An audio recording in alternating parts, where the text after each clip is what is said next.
I wanted to take a moment to show you how I weave my ends in. Most of my ends I've been trying to weave as I progress so that I don't have a ton of them to weave at the end because I don't enjoy weaving in ends. But I just wanted to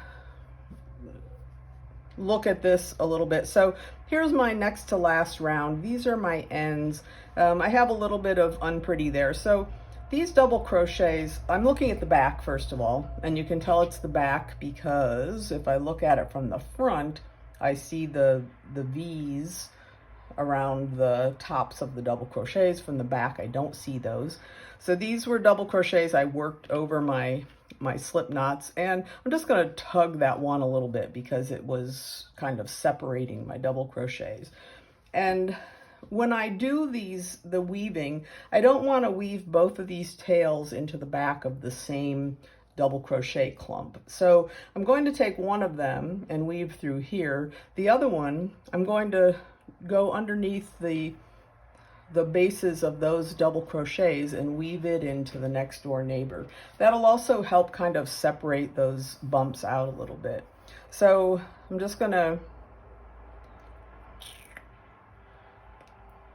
put my yarn onto my tapestry needle, and I'm going to try, if I were doing this not for the camera, I'd be picking this up and turning it back and forth, but I'm going to try to do a little bit of left-handed weaving and right-handed weaving so that I can keep my work in the camera.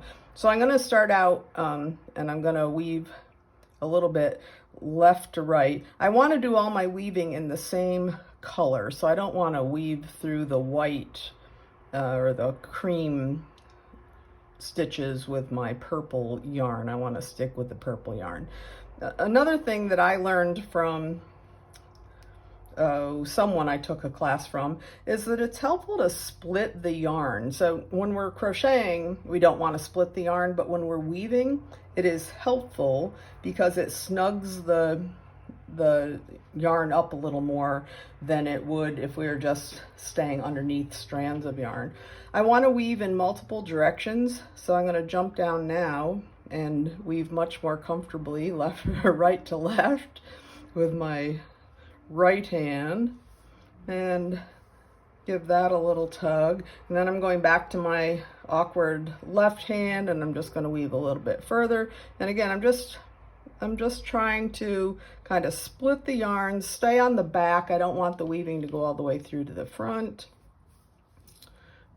And then one more with my dominant hand to kind of finish things off.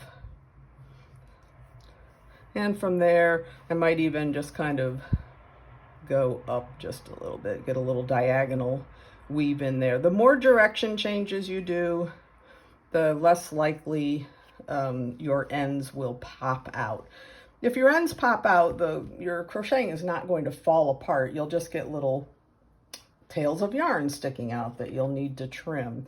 So I'll trim that one down, and then I will